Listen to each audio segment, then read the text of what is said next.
Hello friends, मैं यशवीन आपका स्वागत करती हूँ तक्षशिला ट्यूटोरियल्स के ऑनलाइन चैनल पर।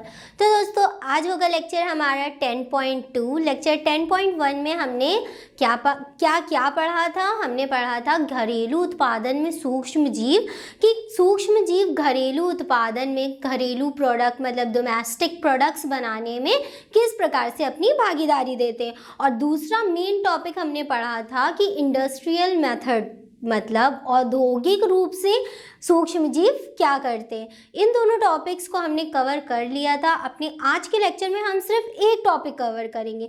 वो एक टॉपिक है सीवेज ट्रीटमेंट, जिसको हिंदी में बोलते हैं वाहित मल उपचार में सूक्ष्म जीव। ठीक, मतलब इसको इंग्लिश में बोलते हैं microbial sewage treatment. Normally basis पे सीवेज ट्रीटमेंट क्या होता है, ये आपको क्या लग रहा है? एक उपचार, एक ट्रीटमेंट लग रहा है, मतलब किसी चीज़ को सही कर रहे हैं हम। लेकिन उससे पहले किसका नाम लिखा है? वाहित मल का। अब ये वाहित मल क्या होता है, कहाँ मिलता है, ये हम आपको बताएंगे। और इसका ट्रीटमेंट करना क्यों ज़रूरी होता है, किस लिए ज़रूरी होता है, ये भी हम आपको बताएंगे। तो अपने आज का लेक्चर शुरू करते हैं। और आज हम पढ़ेंगे सिर्फ क्या? Sewage treatment. ये किस प्रकार से होता है, कैसे किया जाता है, इसके दो भाग होंगे। सबसे पहले में हम पढ़ेंगे प्राथमिक उपचार और दूसरे में हम पढ़ेंगे द्वितीयक उपचार। मतलब ये जो ट्रीटमेंट है ये दो चरणों में पूर्ण होगा। अब ये ट्रीटमेंट क्या होता है ये हम आपको बताते हैं। तो चलिए दोस्तों, अब अपना लेक्चर शुरू करते हैं। सबसे पहले हम बात करेंगे कि वाहित मल होता क्या है। जब हमारे घर में जितना भी जो ड्रेन्स होती हैं, नाली होती हैं, उनसे सारा पानी कहाँ जाता है? बाहर निकल जाता है। इवन जो जितने वाहित मल होते हैं, टॉयलेट वेस्ट होते हैं, वो सब कहाँ जाते हैं?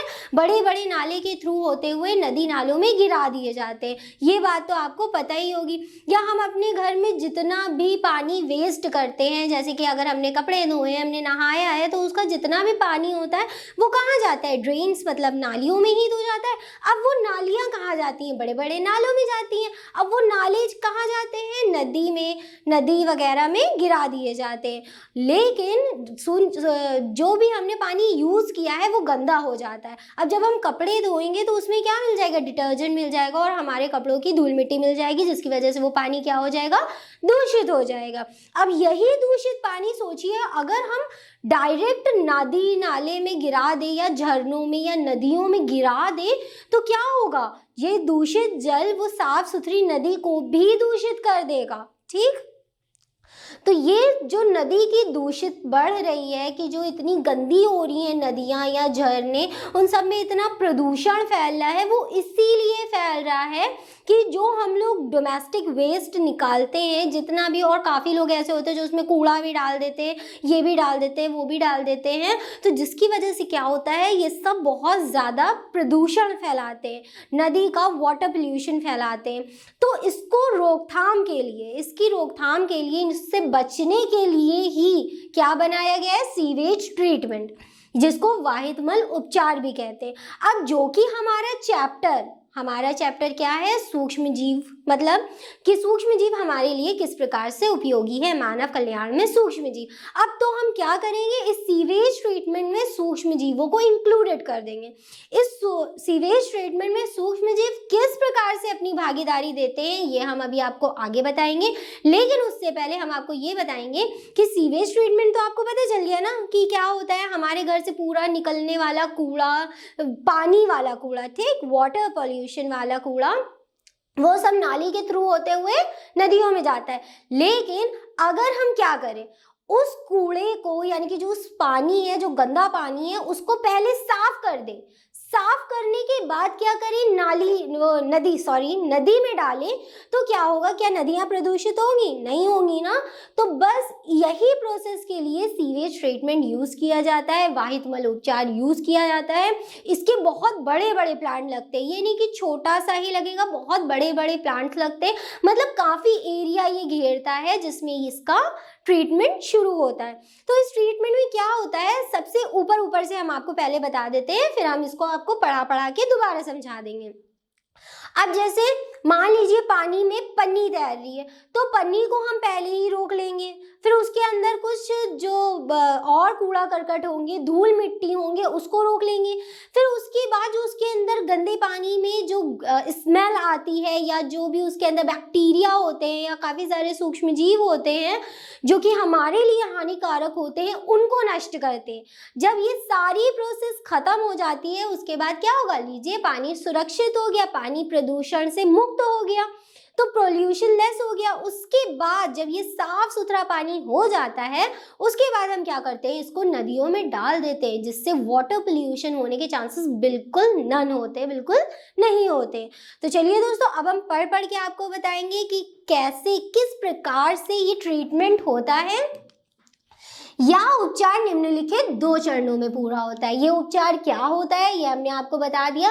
हमारे घर से जितना पानी वाला वेस्ट निकलता है वो सब नालियों और नालों के थ्रू होते हुए डायरेक्ट कहाँ डाल दिया जाता है, नदियों में। लेकिन जिसकी वजह से क्या होता है, नदियाँ पॉल्यूटेड हो जाती हैं, उनमें क्या होता है, प्रदूषण फैल जाता है। ये प्रदूषण ना फैले इसलिए सीवेज ट्रीटमेंट किया जाता है, वाहित मल उपचार किया जाता है। तो ये होता है 2 चरणों में पूरा, ठीक। यह उपचार निम्नलिखित 2 चरणों में होता है। पहला होता है प्राथमिक उपचार, जिसको प्राइमरी ट्रीटमेंट कहते हैं, ठीक। क्या कहते हैं इसको, प्राइमरी ट्रीटमेंट, प्राथमिक उपचार। प्राथमिक उपचार नाम ही से समझ में आ रहा है, पहला उपचार, कि सबसे पहले मान लीजिए गंदा पानी गया तो उसके साथ क्या हुआ कि वो थोड़ा सा साफ हो जाए। मूलभूत रूप से उपचार के इस पद में वाहित मल मतलब होता है टॉयलेट वेस्टेज, ठीक, से बड़ी बड़ी कणों का निस्यंदन मतलब फिल्टरेशन, मतलब उनको फिल्टर करके अलग निकाल लेते हैं, तथा अवसादन मतलब सेडिमेंटेशन, पृथक करना, सेडिमेंटेशन द्वारा भौतिक रूप से अलग कर दिए जाते हैं। कौन सी 2 प्रोसेसेस इसमें आई, फिल्टरेशन एंड सेडिमेंटेशन। इसको हिंदी में बोलते हैं निस्यंदन, ठीक, फिल्टरेशन, तथा अवसादन, सेडिमेंटेशन द्वारा भौतिक रूप से अलग कर दिए जाते हैं। इन्हें भिन्न भिन्न चरणों में अलग किया जाता है। भिन्न भिन्न चरण, जैसे सबसे पहले बड़े बड़े वेस्ट हटाएंगे, फिर उसके बाद उसके छोटे छोटे वेस्ट हटाएंगे, फिर और छोटे कणों को हटाएंगे, उसके बाद उस पानी को आगे भेज देंगे सेकेंडरी ट्रीटमेंट में, मतलब द्वितीयक ट्रीटमेंट पे। ये तो था प्राइमरी ट्रीटमेंट। अब ये कैसे होता है, आरंभ में तैरते हुए कूड़े करकट को अनुक्रमिक निस्यंदन द्वारा हटा दिया जाता है। शुरुआत में क्या करते हैं, तैरते हुए कूड़ा करकट, जैसे पानी के ऊपर काफी सारा कूड़ा तैरता नहीं रहता है, काफी सारा कूड़ा अंदर बैठ जाता है, काफी सारा ऊपर तैरता रहता है, ठीक। तो जो ऊपर तैरता हुआ कूड़ा होता है, जैसे बहुत सारे आपको पन्नियां देखने को मिल जाएंगी या काफी सारा कूड़ा करकट होता है जो कि ऊपर तैरता रहता है, उस ऊपर तैरते हुए कूड़े करकट को सबसे पहले हम अलग कर लेते हैं, हटा दिया जाता है। इसके बाद मृदा तथा छोटी गुटिकाओं को अवसादन द्वारा निष्कासित किया जाता है। 2 बार लिख दी अवसादन, ठीक, अवसादन द्वारा निष्कासित कर दिया जाता है। देखिए सबसे पहले कौन सी प्रोसेस हुई, निस्यंदन, इसको क्या बोलते हैं, सबसे पहले फिल्टरेशन हुआ, उसके बाद सेडिमेंटेशन, अवसादन हुआ। पहली प्रोसेस में हमने क्या किया था, बड़े बड़े कूड़ा करकट जो तैरते हुए कूड़ा करकट थे उनको हटा दिया। दूसरे वाले में हमने क्या किया, इसके बाद मृदा तथा छोटे गुटिकाओं, जो छोटे छोटे से कंकड़ पत्थर टाइप की चीजें होती हैं, उनको अलग कर दिया। ये होता है कुछ इस प्रकार से बड़े बड़े टैंक्स में, ठीक। मान लीजिए एक ये टैंक है, उसके बाद आगे बढ़ के यहाँ पे दूसरा टैंक आ जाता है, ठीक, फिर तीसरा टैंक बनेगा।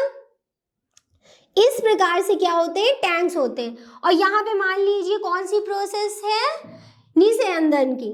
यहाँ से पानी आ रहा है, ठीक, यहाँ से पानी आ रहा है, ऊपर की तरफ जो कूड़ा करकट फैला होता है उसको यहाँ पे किनारे कर दिया जाता है।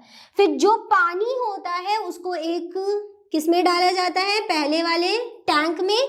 इन टैंक्स के भी नाम होते हैं, ठीक। इस टैंक में सारा पानी इकट्ठा कर दिया जाता है।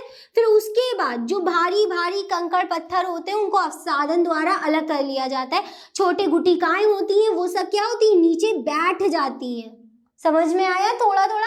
नॉर्मली अगर हम देखते हैं, अगर मान लीजिए पानी में हम बालू घोल देते हैं तो थोड़ी देर बाद आप देखते होंगे कि बालू क्या होती है, नीचे बैठ जाती है, नीचे की तरफ तली में बैठ जाती है। जस्ट उसी प्रकार से सीवेज ट्रीटमेंट भी होता है, कोई बहुत ज्यादा खास नहीं है, बस ये होता है कि इसके बहुत बड़े बड़े प्लांट लगते हैं। यहाँ पे ये जो छोटा सा गिलास है ना, ये छोटा सा गिलास नहीं होता, वो बहुत बड़ा सा टैंक होता है, बहुत बड़ा सा टैंक होता है। उसके अंदर से होते हुए ये सारे पानी गुजरते रहते हैं और साफ हो के बाद में जाके जब ये बिल्कुल साफ हो जाता है तो ये कहाँ गिरा दिया जाता है, नदी में।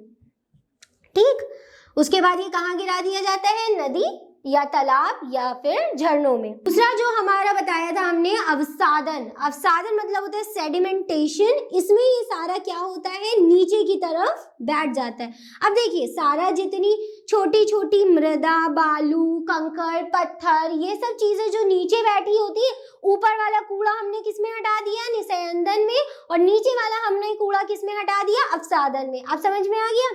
फिर इसके बाद हम आगे बढ़ेंगे। जो ये वाला पानी होता है, साफ साफ पानी, जो बिना, जिसमें कंकड़ पत्थर नहीं होते हैं, वो फिर अलग टैंक में जाते हैं। अब इसके बारे में हम आपको बताएंगे द्वितीयक ट्रीटमेंट में, मतलब द्वितीयक उपचार में। ये तो हमारा था प्राइमरी ट्रीटमेंट या प्राइमरी उपचार, जिसको प्राथमिक उपचार बोलते हैं।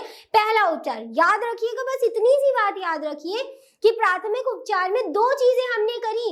एक थी निस्यंदन, ठीक, जिसको फिल्टरेशन बोलते हैं, जिसमें ऊपर ऊपर का कूड़ा हटा दिया, और दूसरा होता है अवसादन, जिसको सेडिमेंटेशन बोलते हैं। उसमें हमने क्या किया, नीचे नीचे का कूड़ा हटा दिया, जिसमें कंकड़, पत्थर, बालू, ये सब चीजें थी। ठीक, अब ये हो गया पहला वाला कंप्लीट, प्राइमरी ट्रीटमेंट यहाँ पे खत्म होता है। इसके बाद दोस्तों हम आगे बढ़ेंगे, सेकेंडरी ट्रीटमेंट पढ़ेंगे, जिसको द्वितीयक उपचार भी कहते हैं। तो दोस्तों ये रहा हमारा दूसरा उपचार, यानी कि जिसको हमने किसी क्या कहा था, द्वितीयक उपचार। द्वितीयक उपचार में हम क्या करते हैं, पानी को बिल्कुल शुद्ध कर देते हैं। ठीक, बिल्कुल शुद्ध कर देंगे और फिर उसको कहाँ डाल देंगे, नदी या झरनों में डाल। इसका पहला पॉइंट ये है, दूसरा पॉइंट ये है, तीसरा, चौथा, हमने इसको 4 पॉइंट्स में डिवाइड कर दिया है ताकि पढ़ने में थोड़ा सा इजी हो जाए।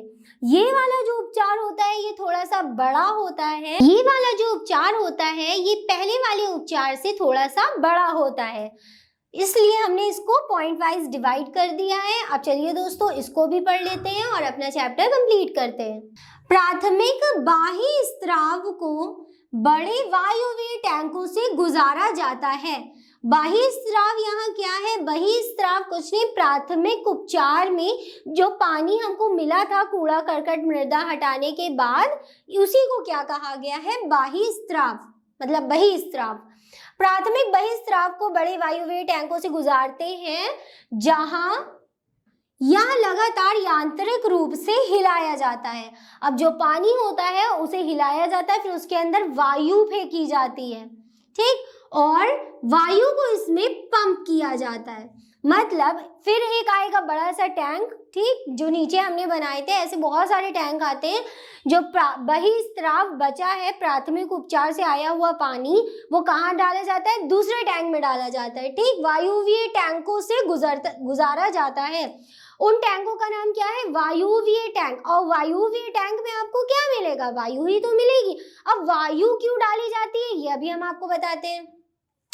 वायुवीय टैंकों से गुजारा जाता है, जहां यहाँ यांत्रिक रूप से हिलाया जाता है। अब यांत्रिक रूप से क्यों हिलाएंगे, हाथों से तो हिलाएंगे नहीं, यांत्रिक रूप से मतलब बड़ी बड़ी सी मशीन लगी होती है जिसमें पानी को हिलाया जाता है, और फिर उसके बाद किया जाता है, इसमें वायु पंप की जाती है। वायु को पंप करके उसके अंदर भेजते हैं। इससे क्या होता है, इससे लाभदायक वायुवीय सूक्ष्म जीवियों की प्रबल सशक्त वृद्धि उणक के रूप में होने लगती है। मतलब धीरे, उणक मतलब होता है कि जो उनकी झुंड होते हैं, मतलब झुंड बनाने लगते हैं, उसी को यहाँ पे उणक कहा गया। अब देखिए क्योंकि हम पढ़ ही रहते हैं माइक्रोब, तो यहाँ पे नाम आ गया द्वितीयक में उन माइक्रोब्स का। से लाभदायक वायुवीय सूक्ष्म जीवियों की प्रबल सशक्त वृद्धि उणक के रूप में होने लगती है। मतलब जो लाभदायक हमारे सूक्ष्म जीव थे, जो मेन थे इसको पानी को साफ करने के लिए, वो उणक के रूप में होने लगते हैं, मतलब झुंड बनाने लगते हैं अपना। वृद्धि के दौरान यह सूक्ष्म सूक्ष्मजीव बहिस्राव में उपस्थित कार्बनिक पदार्थों के प्रमुख भागों की खपत करते हैं। तो अब देखिए ये सूक्ष्मजीव क्या करते हैं, उनके अंदर जितने भी क्या होंगे कार्बनिक पदार्थ, अब ये कार्बनिक पदार्थ तो हम खा पी नहीं लेंगे, इन कार्बनिक पदार्थों को तो नदियों में डाल नहीं देंगे, ठीक, तो उनको क्या करेंगे, उनकी ये खपत कर देंगे। कौन, हमारे सूक्ष्मजीव, जो कि हमारे लिए क्या है, इंपॉर्टेंट है। बहुत सारे सूक्ष्मजीव ऐसे होते हैं जो कि रोग उत्पन्न करते हैं, ठीक है माना, लेकिन उनसे ज्यादा सूक्ष्मजीव ऐसे होते हैं जो कि हमारे लिए बहुत ही ज्यादा लाभदायक है। अब देखिए सीवेज ट्रीटमेंट जैसे इतने बड़े प्लांट में भी हम किसका यूज कर रहे हैं, सूक्ष्म जीवों का, ठीक दोस्तों, जिनको इंग्लिश में माइक्रोब कहते हैं। कार्बनिक पदार्थों के भागों की खपत करते हैं, ये हमारा पहला पॉइंट कंप्लीट, ठीक। फिर दूसरा पॉइंट हमारा है या बहिस्राव के BOD, बायोकेमिकल ऑक्सीजन डिमांड। अब ये बायोकेमिकल ऑक्सीजन डिमांड क्या होता है, देखिए जब हम पानी के अंदर बहुत ज्यादा कूड़ा करकट डाल देते हैं, ठीक, बहुत ज्यादा गंदा कर दिया हमने पानी को, हमने एक पानी लिया, उसमें मिट्टी डाल दी, उसमें मिर्चा डाल दी, उसमें नमक डाल दिया, उसके अंदर बहुत सारा कूड़ा करकट उठा के डाल दिया, तो पानी का BOD मतलब बायोकेमिकल ऑक्सीजन डिमांड बढ़ जाता है। मतलब जो पानी होता है वो ऑक्सीजन की डिमांड करने लगता है, क्योंकि उसके अंदर का कूड़े की वजह से उसके अंदर का सारा ऑक्सीजन समाप्त हो जाता है, ठीक दोस्तों। तो ये होता है biochemical oxygen demand. Biochemical oxygen demand के बारे में हम सुविस्तार पढ़ेंगे पर्यावरण के मुद्दों में। यहाँ पे हमें सिर्फ इसको थोड़ा बहुत समझना था, तो हमने आपको ये बात बता दी। फिर से बता देते हैं, बायोलॉजिकल ऑक्सीजन डिमांड मतलब BOD जब बढ़ता है तो कूड़ा करकट बढ़ जाता है, प्रदूषण बढ़ जाता है, और जब वो घटता है, BOD जब घटता है तो वो साफ होता जाता है, ठीक, समझ में आया। बहिस्राव के BOD बायोकेमिकल ऑक्सीजन डिमांड महत्वपूर्ण रूप से घटाने लगता है। जब ये घटेगा तो प्रदूषण होगा, नहीं होगा, जब ये बढ़ेगा तो मतलब इसकी डिमांड बढ़ रही है, किसकी डिमांड बढ़ रही है, ऑक्सीजन की डिमांड बढ़ रही है, क्योंकि हमने जितना कूड़ा कबाड़ा उसमें डाला था, सोचिए उसकी वजह से ऑक्सीजन की डिमांड बढ़ने लगती है। नॉर्मली बेसिस पे हम ये समझ सकते हैं, जब हम कूड़ा करकट डालते हैं तो जो पानी के अंदर की ऑक्सीजन होती है, पानी के अंदर ऑक्सीजन कैसे मिलती है दोस्तों, H2O, ये होता है पानी का फॉर्मूला। इसमें H2 तो मान लीजिए क्या है, हाइड्रोजन है, और जो ये O बचा, O मतलब क्या होता है, ऑक्सीजन। पानी के अंदर भी क्या होता है, ऑक्सीजन होता है। अब मछलियां पानी के अंदर कैसे जिंदा रहती हैं, क्या वो वहां सांस नहीं लेती हैं, हम सबको पता है मछलियां भी सांस लेती हैं, है ना, तो कैसे वो ऑक्सीजन कंज्यूम करती है, जो पानी के अंदर H2O होता है, H2 को तो हटा दिए, जो ऑक्सीजन होता है वही ऑक्सीजन को वो कंज्यूम करके डिसॉल्व करती हैं अपनी बॉडी में, ठीक, ये भी एक बात हो गई। तो बायोकेमिकल ऑक्सीजन डिमांड महत्वपूर्ण रूप से घटने लगता है। जब ये सूक्ष्म जीवों ने अपना काम किया, पानी साफ होने लगा, तो BOD क्या हुआ, घट गया, जिसकी वजह से पानी साफ हो गया, और जब ये बढ़ जाएगा तो पानी प्रदूषित रहेगा। फिर नेक्स्ट पॉइंट अपना है, यहाँ एक बार वाहित मल अथवा व्यर्थ जल का BOD मतलब बायोकेमिकल ऑक्सीजन डिमांड घट जाए, तब बहिस्राव को निसादन टैंक, जिसको सेटलिंग टैंक भी बोलते हैं। पहला वाला टैंक हमने कौन सा पढ़ा था, वायुव्य टैंक, ठीक, ये टैंक का नाम है। वायुव्य टैंक में क्या हुआ, वायु डाली। दूसरा टैंक हमने पढ़ा सेटलिंग टैंक, जिसको निसादन टैंक भी बोलते हैं। अब देखिए जब BOD घट गई, BOD घटने के बाद हमने इसको कहाँ भेजा, सेटलिंग टैंक में भेजते हैं, जहां जीवाणु के उसी अवसादन में परिवर्तित करते हैं। यह अवसाद सक्रिय आंपक कहलाता है। सक्रिय आंपक से मतलब है अभी भी जो इसमें जीवाणु थे वो सक्रिय हैं, अब इन जीवाणु की सक्रियता को कम करेंगे हम। फिर नेक्स्ट पॉइंट हमारा है, सक्रिय आंपक के छोटे से भाग को फिर से पीछे वायुव्य टैंक में भेजते हैं, मतलब सेटलिंग टैंक से फिर से पीछे भेज देते हैं, किसमें, वायुव्य टैंक में। ऐसा क्यों करते हैं, अब मान लीजिए थोड़ा बहुत पानी आ गया जो कि फिल्ट्रेट सही से नहीं हुआ, उसको फिर से पीछे भेज देंगे और फिर से उसको सही से वापस। अब जैसे लेमन स्क्वीज करते हैं हम, मतलब नींबू को निचोड़ते हैं, तो पहले तो उसको ऐसे ही निचोड़ लेते हैं, फिर दम लगा के उसको और निचोड़ देते हैं कि उसमें अगर बिल्कुल जरा सा भी रस हो तो वो भी बाहर निकल आए। ऐसे ही इसमें भी करते हैं, पहले उसको वायुवीय टैंक से किसमें भेजा, सेडिमेंटेशन टैंक में। फिर थोड़ा सा हिस्सा जो हमें अलग करना था उसमें अगर देखते हैं थोड़ा बहुत चीजें बची होती तो उसको फिर से पीछे भेज देते हैं, पीछे भेज के दोबारा उसे फिल्ट्रेट करके फिर से सेटलिंग टैंक में भेज देते हैं। समझ में आ रहा है ना। सक्रिय आंपक मतलब जो भी हमारे झुंड थे जीवाणु के छोटे से भाग को फिर से पीछे किसमें भेज देते हैं, वायुवीय टैंक में। वायुवीय टैंक में पंप करते हैं इस यहाँ जीवाणु की अन्य किस्में जो अवायुवीय रूप से वृद्धि करती थी वे आंपक में उपस्थित जीवाणुओं तथा कवकों का पाचन कर लेती हैं। अब जो बचे कुचे जीवाणु थे ना उनका पाचन किसने कर लिया, उपस्थित जीवाणु तथा कवकों का पाचन कर लेती हैं जो वृद्धि अवायुवीय होते हैं। देखिए पहले वायुवीय वालों को रोका फिर अवायुवीय वालों को रोका। उपस्थित जीवाणु तथा कवकों का पाचन कर लेती है। पाचन के दौरान जीवाणु गैसों का मिश्रण जैसे मीथेन, हाइड्रोजन सल्फाइड, CO2 मतलब कार्बन डाइऑक्साइड उत्पन्न करते हैं। ये गैसें बायोगैस का निर्माण करती हैं। अब बायोगैस के बारे में हम आपको जस्ट इसके बाद वाले लेक्चर में बताएंगे, ठीक दोस्तों। अब बायोगैस का निर्माण हुआ, कैसे हुआ, क्योंकि इसके अंदर इतनी सारी गैसें प्रोड्यूस हुई। अब देखिए साफ पानी हो गया, इस साफ पानी को नदी और झरनों में डाल देंगे, लेकिन जो हमारा वेस्ट प्रोडक्ट बचा उसको भी क्या करते, फेंक नहीं देते, ऐसे ही नहीं फेंक देते, उसका भी एक बहुत अच्छा उपयोग किया जा सकता है मैन्योर बनाने में।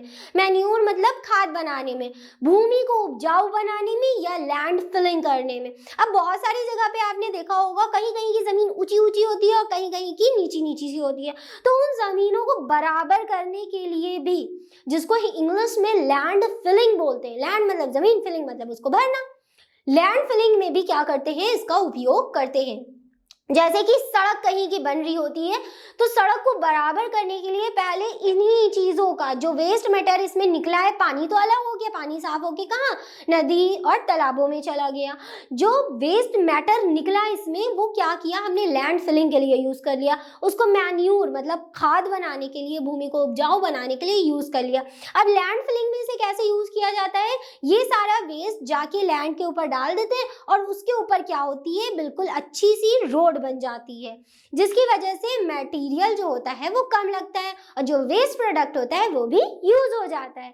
हुआ ना ये बहुत अच्छी बात, और जो हुआ वो बहुत अच्छा हुआ। जितना वेस्ट निकला उसको खाद्य पदार्थों में बनाने में, खाद को बनाने में यूज कर लिया, लैंड फिलिंग में यूज कर लिया और बहुत ज्यादा यूज हो गया। और जो उससे गैसें बनी, इवन सोचिए जो गैसें भी हमने निकाली, इससे जो गैसें निकली जैसे मीथेन, हाइड्रोजन सल्फाइड और CO2 कार्बन डाइऑक्साइड, वो भी यूज हो गई। इतनी सी भी कोई भी चीज वेस्ट हुई नहीं हुई ना, सारी चीजों को हमने क्या किया, यूटिलाइज कर लिया।